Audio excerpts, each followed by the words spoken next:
Hello student. Today we are going to learn last letter from chapter number 8. Letter to depositor regarding repayment of deposits on maturity. We know that all deposits accepted by the company are to be returned after specific time period. It means all deposits having some maturity period.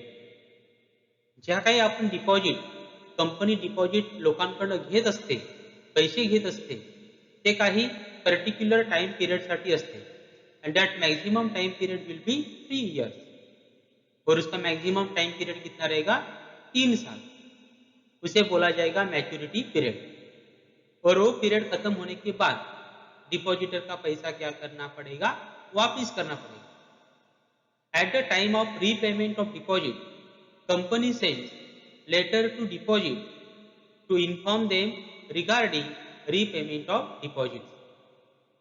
आणि जेव्हा अशा प्रकारे repayment करायचं असतं डिपॉझिटचं, तेव्हा company त्या सर्व डिपॉझिटरसाठी letters लिहिते आणि त्या लेटरमध्ये रिपेमेंट कशा प्रकारे केलं जाणार आहे, किती अमाऊंट दिली जाणार आहे, त्या सर्व डिटेल्स त्याच्यामध्ये लिहिलेले असतात. सी repayment of deposit. On maturity of tenure of deposit, tenure means time period, it is binding, means it is compulsory, mandatory on the company to repay the deposits. Okay, म्हणजे जेव्हा डिपॉझिटचा tenure संपतो, tenure means time period, that may be from 6 months to 3 years. कारण की आपण बघितलं डिपॉझिटचा minimum period 6 months असतो आणि maximum 3 years. मग त्याचा टाइम पिरियड किती असू शकतो, तो 2 वर्ष देखील असू शकतो, 3 वर्ष देखील असू शकतो किंवा 1 वर्ष देखील असू शकतो. मग तो टाइम पिरियड संपल्यानंतर डिपॉझिटरचे पैसे काय करावे लागतात, परत करावे लागतात आणि ते मॅन्डेटरी आहे, means binding on the company.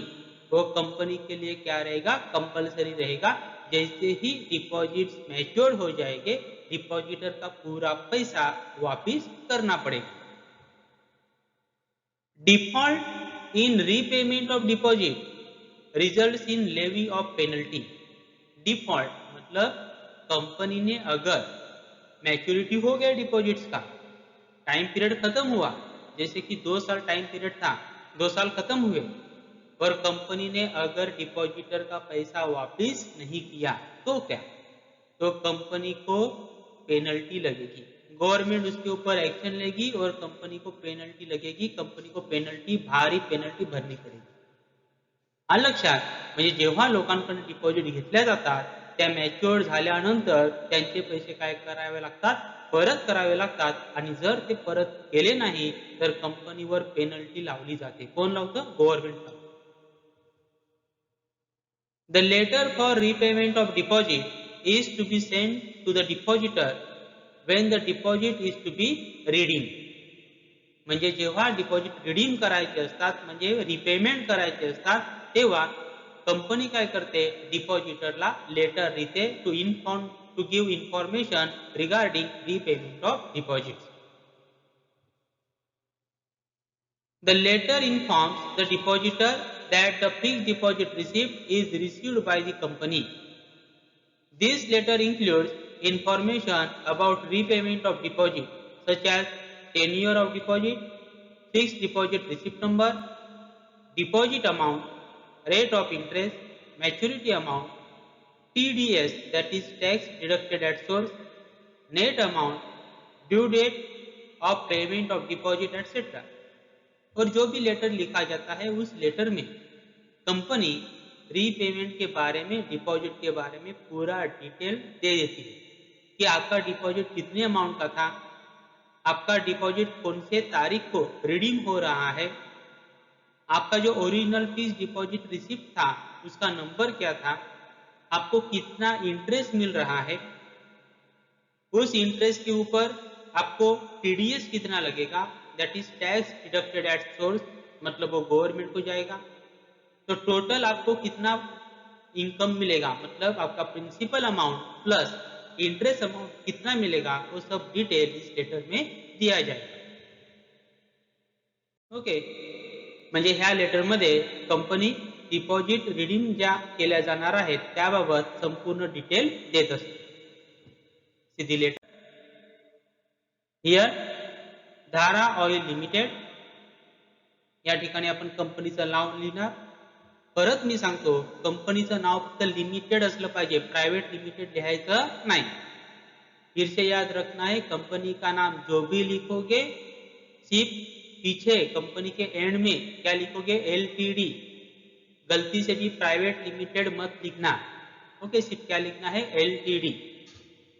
Then register office, address of register office of the company. यहाँ पे आप एड्रेस लिखोगे, कोणताही ऍड्रेस लिहिला तरी चालेल, काय प्रॉब्लेम नाही.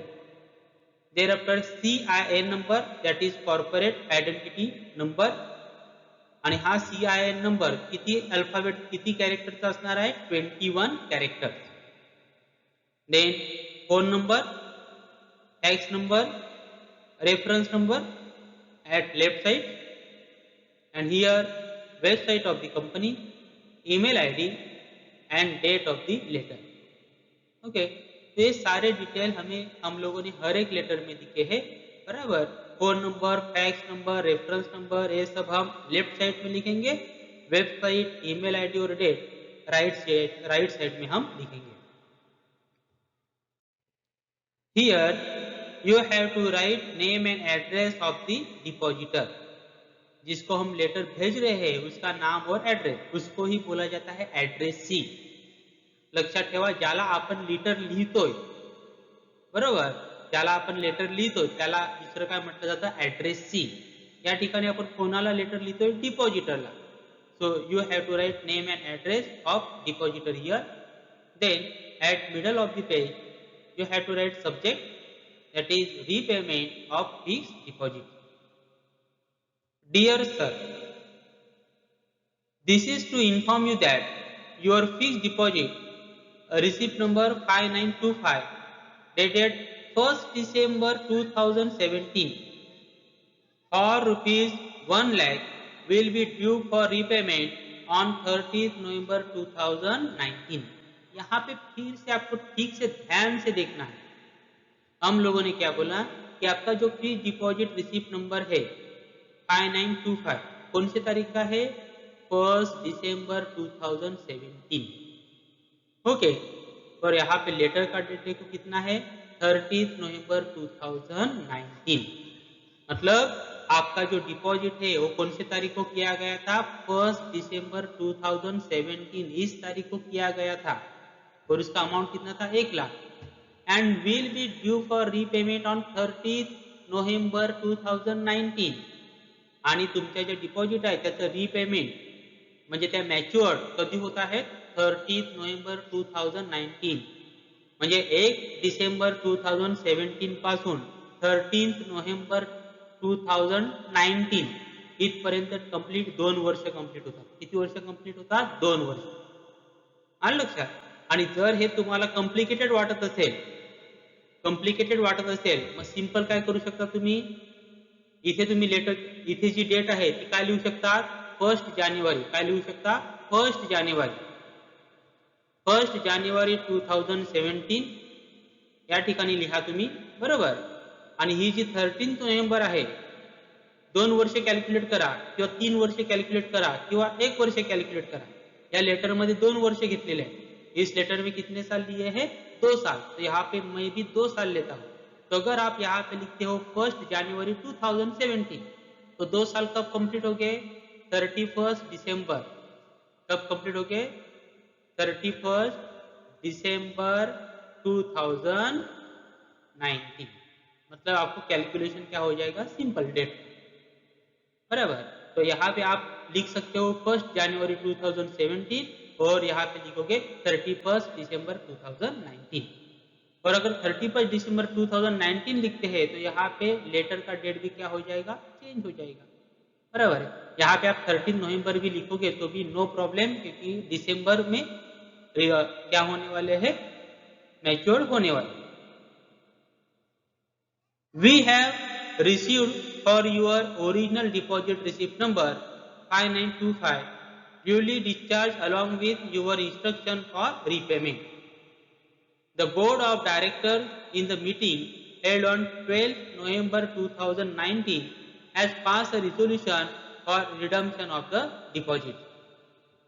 आणि आपण त्याला पुन्हा सांगतोय की तुमची जी डिपॉझिट रिसिप्ट आहे ती आम्हाला मिळालेली आहे आणि बोर्ड ऑफ डायरेक्टरची 12 नोव्हेंबर 2019 ला काय झालेली आहे मीटिंग झालेली आहे आणि त्या मीटिंगमध्ये तुमच्या जे डिपॉझिट्स आहे त्या रिडीम करण्याचं जे रिजोल्यूशन आहे ते काय झालेलं आहे पास झालं ओके तो हर एक लेटर में हम देखते हैं कुछ भी अगर होता है तो उसका रिजोल्यूशन किसमें पास किया जाता है बोर्ड मीटिंग में पास किया जाता है तो यहाँ पे डिपॉजिट रिडीम करने हैं तो उसका भी रिजोल्यूशन बोर्ड मीटिंग में क्या करना है आपको पास करना है ऐसा वहां पे बताया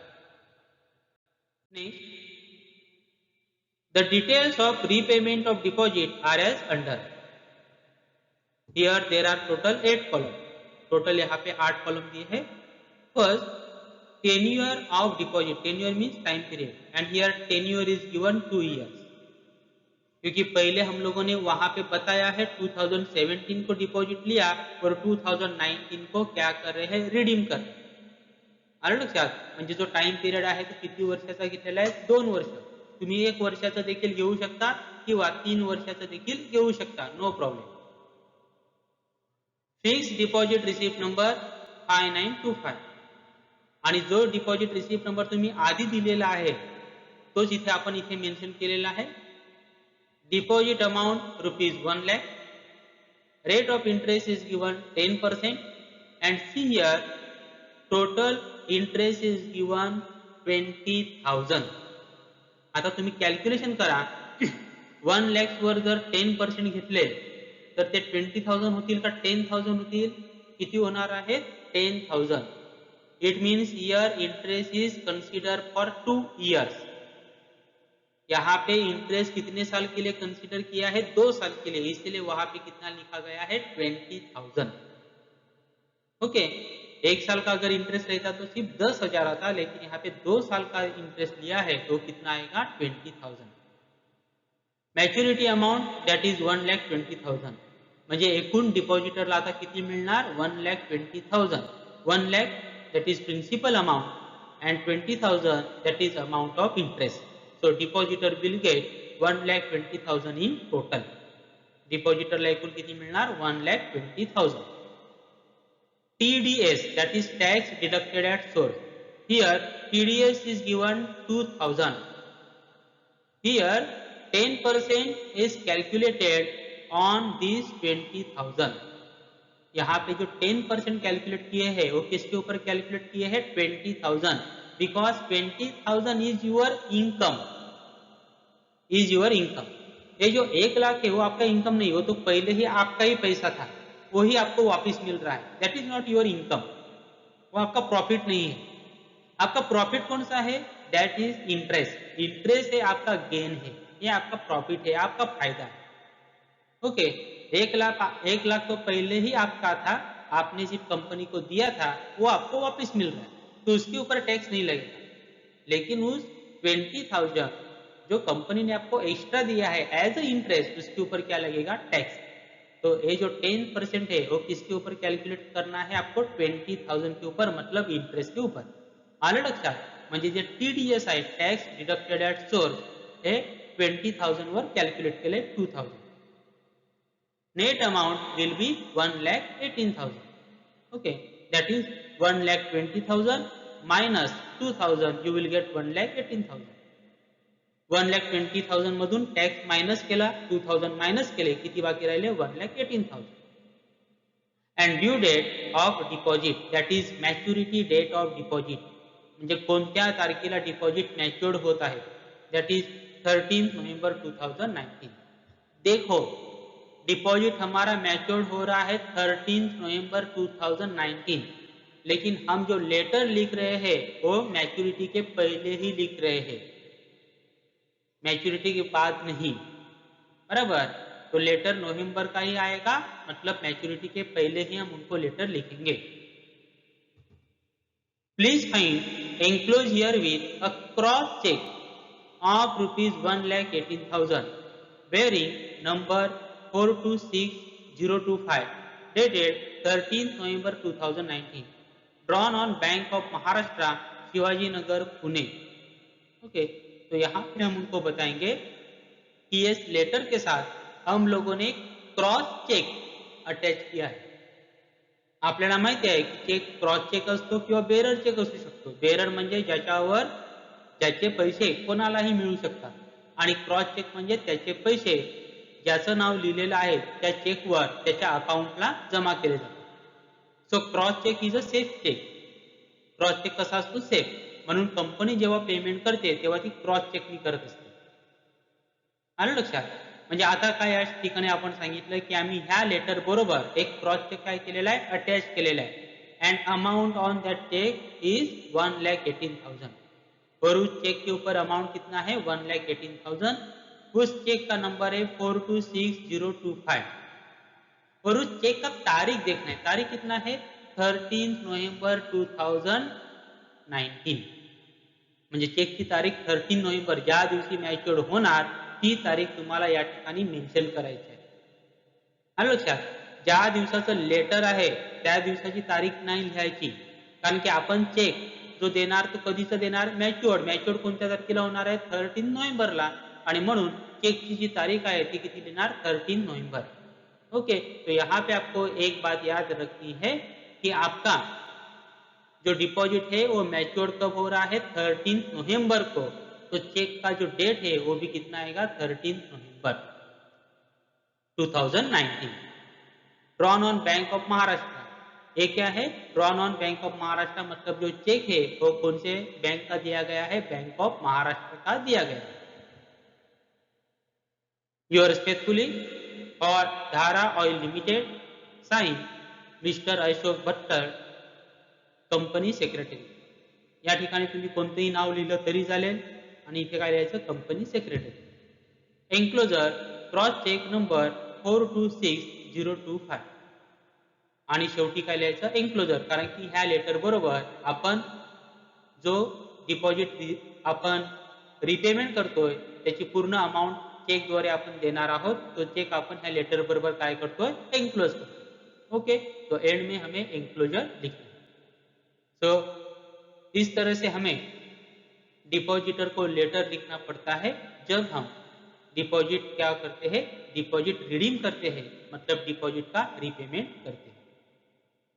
तो यहाँ पे हमारे सारे लेटर क्या हुए? कंप्लीट. लेटर कौन कौन से चैप्टर में है? Chapter number 6, chapter number 7, chapter number 8. आलं लक्षात? अशा प्रकारे आपल्याला हे 3 चॅप्टर आहेत त्यामध्ये लेटर्स असतात आणि हे 3 चॅप्टर आपले या ठिकाणी काय झालेले आहेत? कंप्लीट झालेले आहेत. थँक्यू.